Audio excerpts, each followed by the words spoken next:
വെറും 313 പേരാണ്.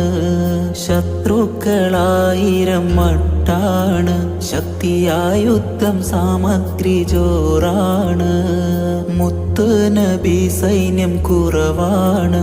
വെറും 313 പേരാണ്. പരിശുദ്ധ തക്ബീറിൻ ധ്വനിയെങ്ങും മുഴക്കിയ തിരുശൂരർ പുരുഷരാം ബദരീങ്ങളെ. ബദർ യുദ്ധ കളം തന്നിൽ പടവെട്ടി വിജയിച്ച ബഹുമാന ശുഹദാഉൽ ബദരീങ്ങളെ. ബദർ യുദ്ധ കളം തന്നിൽ പടവെട്ടി